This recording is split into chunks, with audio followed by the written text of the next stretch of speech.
Welcome to the World Affairs Council. Good morning, World Affairs Council of San Antonio, Texas. We have a special program today with Mr. Sean Spicer. Just as a matter of note, we have about 30 minutes with him, so we're going to have some. If you have any questions, please put those questions in the Q&A, not in the chat room. We'll be looking only in the Q&A section to ask those questions. If you're on Facebook, please put them in the comment section and we'll try to get to those as well. Very quickly, we want to thank Transpecos Banks. We also want to thank Columbia Realty for their sponsorship and Mr. Steve's family as well for sponsoring our program today. I also want to point out, sometimes you have people you work with that are difficult or challenging. And I got to say, working with your chief of staff, Mr. Spicer, was such a pleasure. We've been trying to get this going since we tried to do this in person in San Antonio. We decided to do it because of your book launch. So really stand-up person. I really enjoyed working with Katie. Oh, thank you. So kudos to her. Very quickly, I want to give you a bio, but most you will find his extensive information and bio at SeanSpicer.com. That's in the chat room. Sean Spicer served as the 28th White House press secretary. He's the author of the best-selling book, The Briefing. He also has a new book out, which we'll talk about.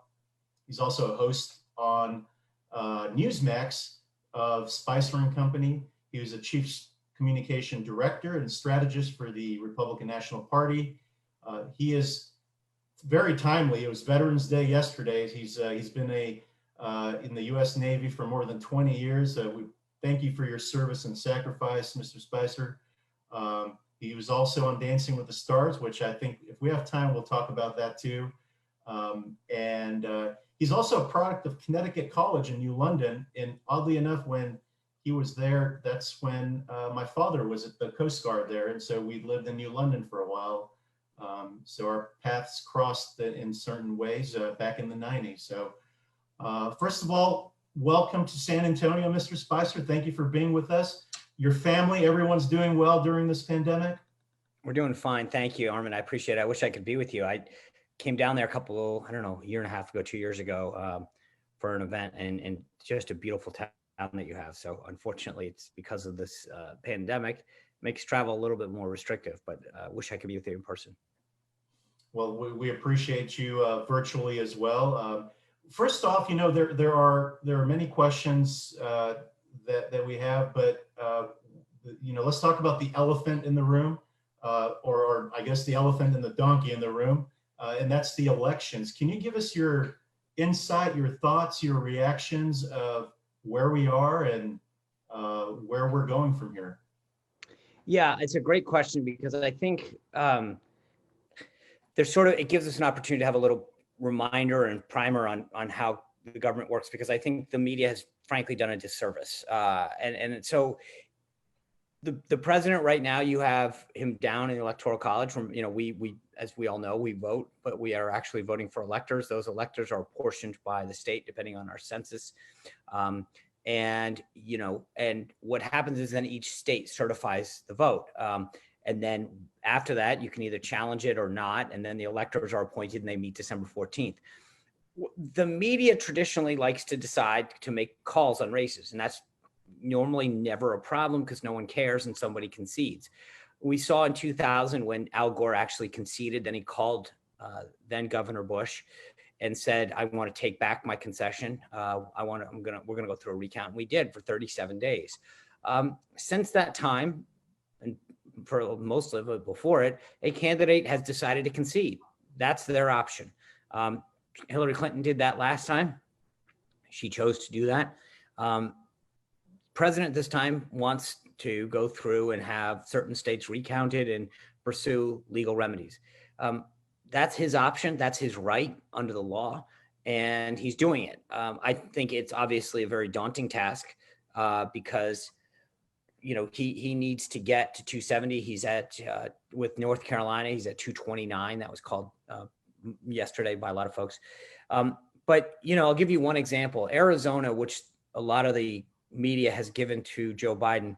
Yesterday, Vice President Biden had a 12,700 vote lead, and there were 98% reporting. Well, that 98% is roughly 85, 90% of the vote left outstanding. So you have a 12,700 vote lead, and you have 80 to 90,000 votes to still count, right, to come in. And so I think by any reasonable measure, math-wise, and if you look at the vote in North Carolina, I mean, Trump needs about 55% of the vote to take those 11 electoral votes out of the Biden column and put them in his. Maybe they stay in Biden's column, maybe they don't.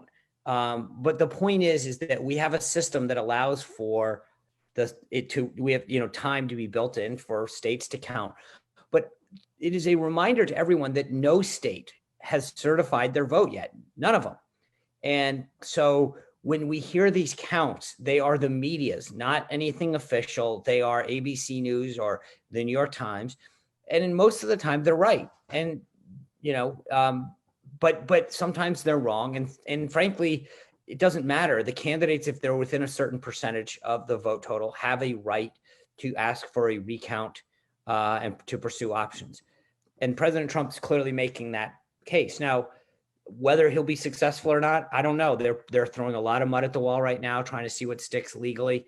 In Pennsylvania, they have a court case that the Supreme Court's looking at, where they're arguing that ballots that came in after November 3rd shouldn't be counted because the Constitution says that only state legislatures may change the law.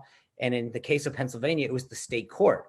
And so you say, well, the Constitution doesn't allow that. And so they're going to the court and saying, explain why these ballots should count. They came in after November 3rd, which most states agree, is when ballots have to be received by the court made a decision, the state court in Pennsylvania, sort of out of thin air and said, we're going to allow them to come in up to 3 days late. Well, again, that's a constitutional issue. So we'll see. If the Supreme Court were to rule that were a big enough deal, that changes Pennsylvania. Again, you take those 20 away from Biden, suddenly he's now short of 270. And so I only say that because I think there is a desire in the media, no matter where you stand, to make a decision that is not necessarily what the Constitution says. And people may not like it and may want it to be over. And but that doesn't make it so. And so that's where I think the election stands. But all that being said, the electors have to meet by the Constitution on on December 14th. So, we spent 37 days in Florida. We can spend 30 something days and deal with this. Right. In your mind, it's more of a counting rather than fraud. Is that what you're getting to? I will tell you that, as you mentioned, I have a show on Newsmax. I don't see what the campaign sees. I'm not, that's not my role. So, I mean, I don't know what they have. I've had folks on my show every night to talk about, okay, what's your goal? Because in each state, in Pennsylvania, that's the big prize, is trying to figure out whether those votes after November 3rd. In Georgia, they're doing a hand recount. In Arizona, they're trying to get it finished first. I mean, so I don't think that there's a one shot answer that says this is what they're going for. I think it differs depending on where they are. So a lot more follow-ups, but I want to get to more items. After you graduated from the Naval College, you worked on some political campaigns, and I know you talked about your father being in insurance and your mother was at Brown. They weren't really politically involved. What drove you to work on campaigns? How did that start? So, I'll give you the real tight story. I went to college. We were really working class at the time, and a professor or a teacher in high school is better, had sort of known this. It was just, I spent every break getting an odd job, painting something or cleaning something to get money. That was my parents' philosophy. If you want it, you earn it. And if you want gas in a car, you go earn the money and put it in, and you pay your way for everything. And so this teacher had said to me, hey, look, I know that you're always scheming. I mean, I was the ultimate entrepreneur. I sold, you name it, I sold it. Cookies, greeting cards. I bought a ski sharpening thing. I grew up in New England. And so I would start telling people, hey, I'll sharpen your skis for whatever it was, $14, because the local store down the road was doing it for $30. And so I bought all the equipment on my own and then started, so this teacher that had kind of was a mentor to me, said, look, I'm going to tell you something. This is the late 89, actually, the late 80s, early 90s. He said, if you go to college and really study Japanese language and kind of get a degree in economics, you'll write your own ticket going forward. And so I went off and I did it, or I started to do it. And then I realized I was horrible at it. And literally the dean of academic studies called me into his office and he said, you're getting a D, and that translates to a D, and you might want to think of something new. And I had taken this government course and I had a political awakening. I really didn't agree with the liberal tendencies of the professor and what they were saying the role of government was. And I was kind of like, well, I really am interested in this. And I started volunteering and I had a political awakening. I was like, wow, I didn't really know the difference between the parties, but I do now. And this is what I really think is so fascinating. This idea of winning and losing and promoting a candidate that believes in policies that you care about, I thought was fascinating. Very, very cool. Now you were also the communications director at the RNC, and what I found very interesting is back then you really heightened, in retrospect, you really heightened the visibility of the RNC on social media. How did you know that social media was going to be so relevant, and what do you think about social media now? You have not only local elections, but you have Arab Spring, you have all these things that have happened, and also maybe you could also talk about the restrictions that Facebook and Twitter has. Yeah, it's a great question. I mean, back when I was at the RNC, I mean, to be blunt, we were broke. We were $25 million in debt when I showed up.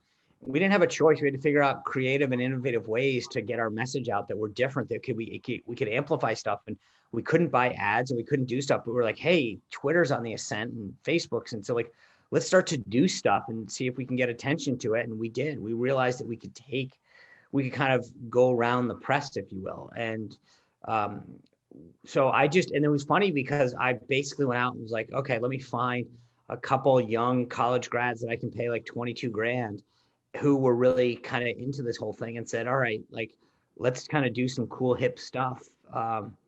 And we did. And it was great because it was stuff that the Republicans were really behind the 8 ball on this. And the Democrats, after Obama, had come out looking like they were these real tech savvy folks, and they were, and that Republicans were in the Stone Age, and we kind of were. So it really was an interesting thing it was by choice. I mean, it wasn't by choice. We kind of said, if we don't have money, so the only way that we can do stuff to be innovative and entrepreneurial and exciting is to use these tools.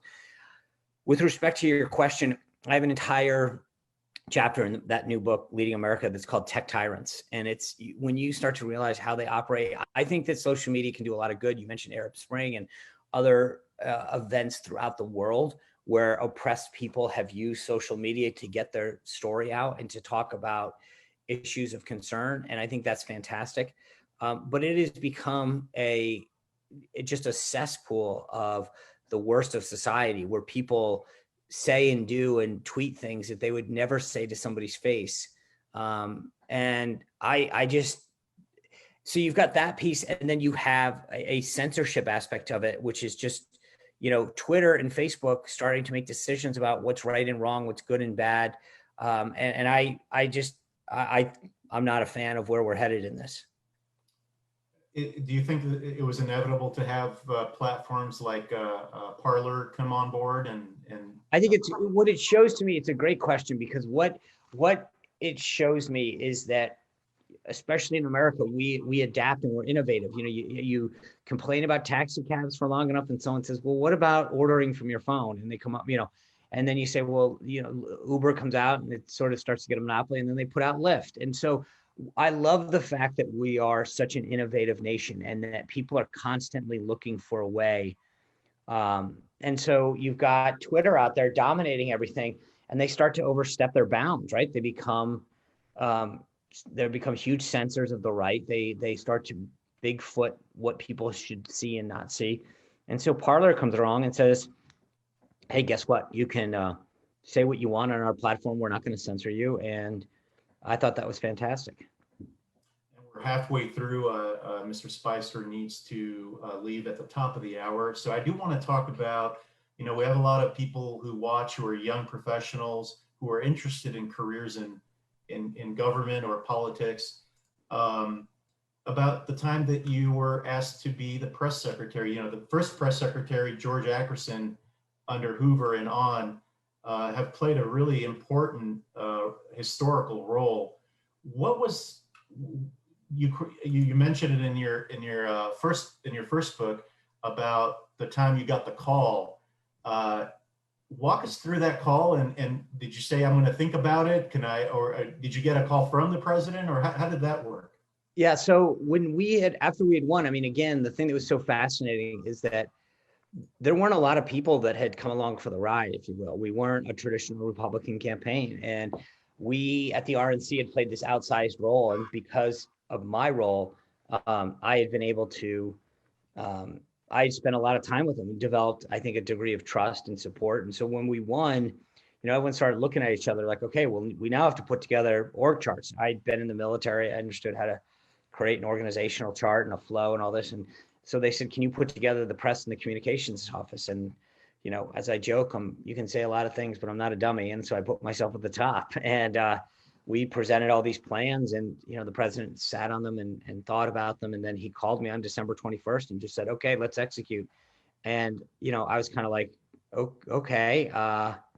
And, what he meant was, let's do this. I mean, put the release out, let's get going. You're going to do this.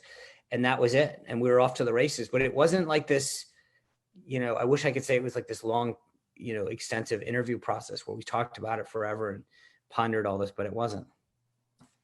Tell us a little bit about the logistics when you're at the podium, and you have issues going on, not only nationally, but you have, just recently we have a pending crisis in Ethiopia with the government shutting down the internet.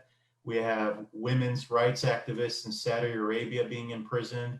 How do you juggle, all that information and present it to the press corps?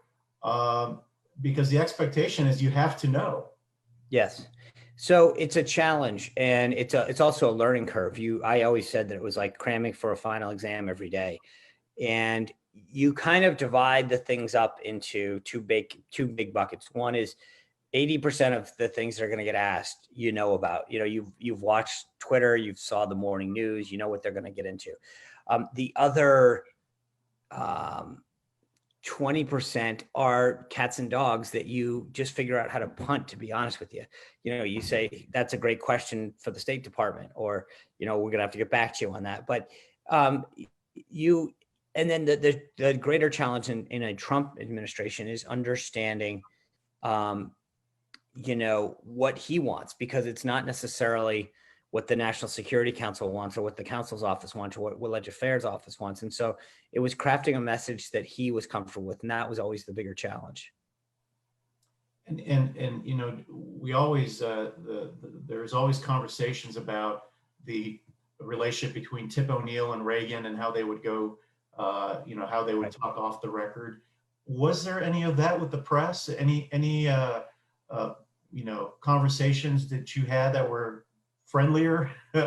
Well, I mean, a lot of times it was interesting because a lot of the folks, not everyone, but I mean, I've been doing this for almost 25 years. So some of them I've literally known for, 10, 15, 20 years. And so sometimes people would walk in and say like, hey man, sorry that got contentious, but I had to add. I mean, I think there was a lot of personal relationships that I think did not last because of that, for a variety of reasons. But yeah, I mean, there were days in which you were testing the boundaries of a personal relationship. I wouldn't call it a friendship, but a personal relationship.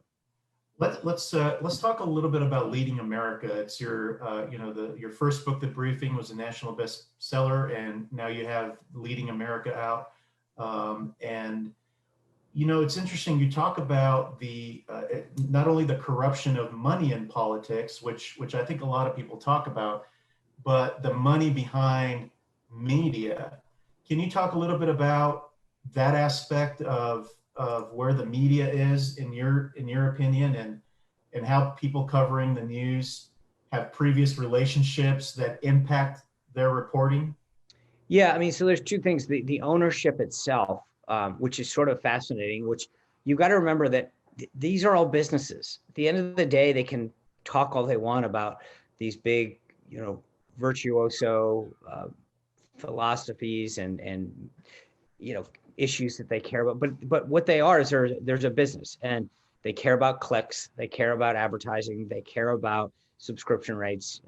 So they can act altruistic, but at the end of the day, you've got to remember that and the relationships that exist. So there's days when you look and you realize, okay, well, why is, for example, Politico has a newsletter every morning called Playbook. Well, why do you think someone's sponsoring that? Part is awareness, but part is to make sure that, they're buying some goodwill. And that's a fact.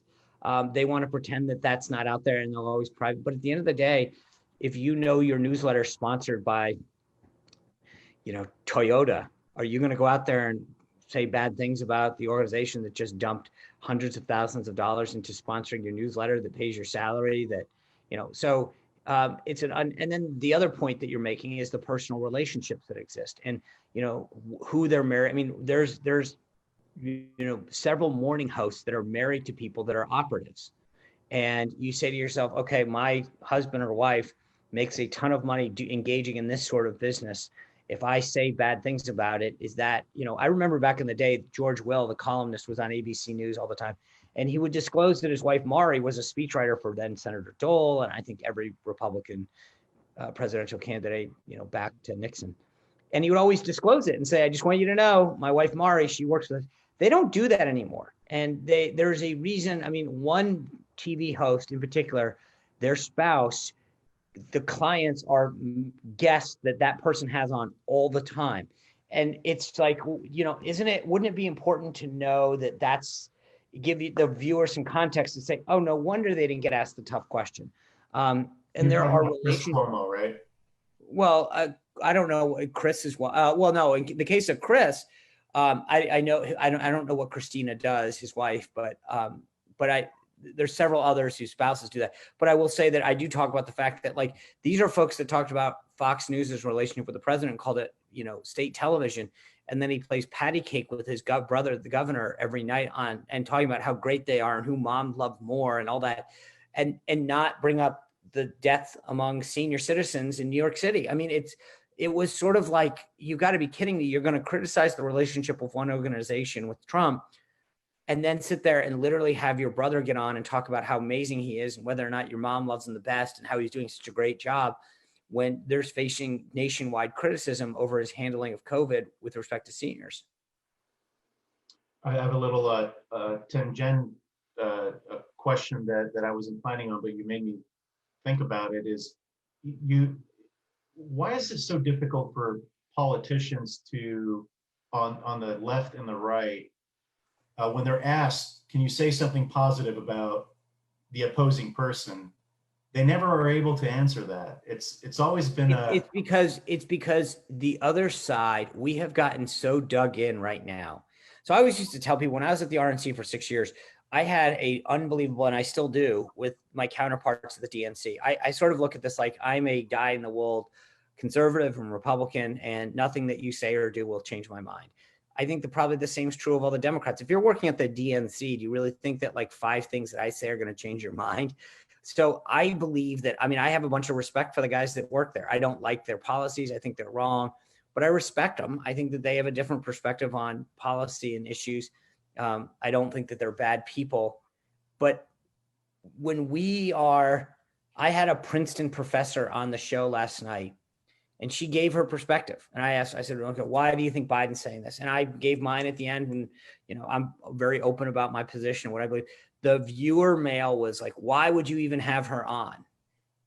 And I'm like, what's like, we're just talking about different perspectives. And I think the problem is we've gotten so dug in as a country that if I say to you right now, Armin, did you vote for Trump in the election? And you say to me, Sean, I really don't like to talk about who I vote for. I go, are you kidding me? How can you not? Why would you not? So how could you possibly say that you even thought of voting for Biden? Why would you not vote for a president who's fought for this? And the idea that you just don't even want to talk about it is unfathomable right now in society, that we don't, if whatever side you're on, if somebody's not on that side, they're inherently a bad person. And if they're on the right, then they're a racist, a sexist, a misogynist, all of these other things. And where we are now is that if I say something nice, like if I said, wow, Joe Biden's got, he's really a good family man. They'd be like, what do you mean? What about Hunter? It's like we've gotten to this point where you are on one side or the other, and if you aren't all in 100%, then something is inherently wrong with you. And I personally, I think that's a bad thing. I believe as a Republican and conservative that I want to win people over. I want to be able to say, wow, look at our policies are going to make your life better, your family better, da, da, da, da, da, da, da. And I think for a lot of people, they want to just fight it out. A couple more questions here. One about electronic voting. Why can't or why shouldn't we do strictly electronic voting compared to having people vote in person? Because it's safer, it's more secure, it's less susceptible to any kind of fraud or tampering. So that's why. One more question, and then I have some rapid fire questions because of time. You point out about Silicon Valley and how well, I'll just read it. You could spend hours browsing social media without knowing that your newsfeed is carefully crafted to present you with the information that Silicon Valley leftists support. Kind of reminiscent of the Social Dilemma, if you know what they talk about on Netflix. But my question is do you think that's driven?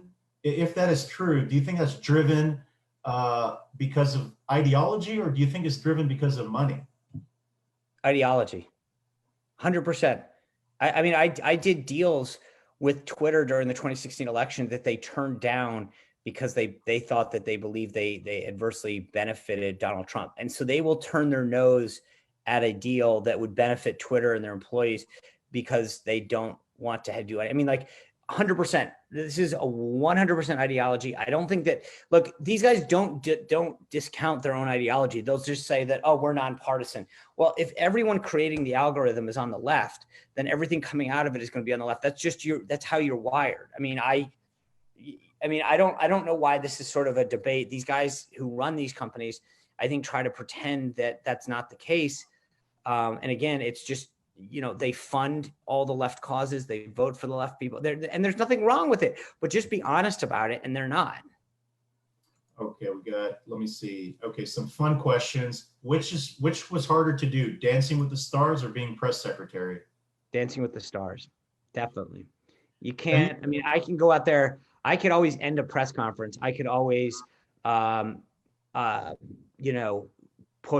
question. But when you're told you got to go wear a crazy shirt and dance on a stage for 90 seconds on live television in front of millions of people, very little you can do. And I wish we had more time because you devote a chapter to Dancing with the Stars because there was a lot of political stuff behind that. I encourage everyone to read that. Okay, will you ever run for office? No, 100%. You can, and that's not like one of these squishy. I've done it, been there. I would, when I was a kid, I thought, oh, this would be great to get elected to something. I don't even know that I'd be appointed to something. I think the scrutiny of public officials, I did it. I saw what happened to my family during my tenure. I wouldn't want it on any, I mean, so it's not even something that I would entertain for that very reason. He's now Spicer. He's now nicer. Vote for Spicer. You sound like that was, I think, my college campaign for student government. Let's see. Presidents that you admired, not necessarily historically, presidents that you admire from both parties. Obviously, a lot of the early ones, the Washington and Lincoln, Jefferson, even the idea, the foresight that they had, it just blows my mind when you go back and read some of their papers. And I've been to Monticello. I've obviously been to Mount Vernon. Like, you realize how they lived, and yet the foresight that the vision that they had. It's just, I think it's mind blowing to see, just that we're sitting here 200 years later with this American construct that they came up with, and it's the greatest thing in the world 200 years later. they knew what they were doing. And, even the amendments they dealt with afterwards, it was like, I just am constantly amazed at how they thought of things, and what a enduring document and thought process they went through. I have one question, because I know you got a 12 o'clock, 11 a.m. meeting, 11 a.m. Central Time here shortly. So I have one final question. I do want to thank Transpecos Bank for supporting and sponsoring this program, as well as the Steve's family. Thank you for supporting us, and also Columbia Realty Limited. Thank you for doing that. The final question is, with all this going on, we talked about social media, we talked about all this divisiveness. You have a lot of young people who are watching, the future generation. You have a lot of young professionals who are part of the World Affairs Council who are watching. What advice do you have to them who may be hindered and not want to participate in all this craziness? And what would you say to them who want to run for office? Well, whether you want to run for office or just be involved, I would argue that now more than ever, the world allows you to do that. I mean, you think about these kids that are getting on TikTok and YouTube and, Instagram, whatever, and developing huge platforms. I mean, it doesn't take what it did 10, 15 years ago to do this. And so you can be very active and involved in a way that I couldn't growing up. And I would say this, that the only way that, I mean, it sounds very cliche, but the reason that people get away with things, for lack of a better word, or do things, is because they're not held accountable. I mean, that's it, plain and simple. I mean, members of Congress are if you told them that sunshine is bad and everyone flooded their office, they would, suddenly be pro sunscreen and umbrellas. They are an unbelievably responsive group to constituents and to public opinion. And so the more that you get involved and care and organize, the more you can affect change, for the positive or the negative. And I think, not to just reflect back on it, but if you think about this election, I think a lot of the Democratic Party outside of the presidential race is doing a lot of soul searching right now, especially in the House, definitely in the Senate. And I think part of it is because they realized their policy ideas didn't go as well as they thought, and that they motivated people in a very negative way, talking about socialism and defunding the police. And so, being part of that process is what's going to make the difference. So I would just say that, and the younger you are, the more opportunities you have now to get involved in a way that so many of us didn't before, because you can get a following of 5, 10, 15, 20,000 people if you just grind at it. And I mean, I've done all that on different social platforms. When I started at the RNC, it was funny. There was one of the young women that I mentioned that I had hired to help with social media sort of pitched this little story, and they said, "Oh my God, Sean only has like 86 followers on Twitter. Like, he's not even real." And, over the course of my tenure there, things changed drastically in terms of my following and because of our engagement and such. And it was just, that was sort of the metric. And I think that if you are engaging, and it's not like you have to go out and buy a bunch or invest, you just start having conversations on social media, and that if you're saying stuff that people are intrigued by, they'll follow you. Well, I want to be respectful of your time. I hope we can have you back. There were so many questions we didn't get. Oh, yeah. Leading America is the book, and make sure you find that. You can find it at SeanSpicer.com. We want to thank our sponsors, Transpecos, Columbia Realty, and the Steve's family for supporting us, and all of you for watching, and also on social media. Mr. Spicer, we really appreciate you for joining us in San Antonio, the 28th White House press secretary and quarterfinalist for Dancing with the Stars. Yeah, that's the important part. Yeah, thank you, Armin. I appreciate the Steves, the bank, the realty, everybody. Thank you guys for doing this. And we're obviously, I think the book will answer a lot of questions if you're interested. Signed copies are available. We'll personalize them through the website if you're ever interested. Like if you can't think of anything else for Christmas or the holidays, let me know. And then obviously we appreciate anyone who tunes into Newsmax at 6 o'clock Eastern, 5 o'clock Central.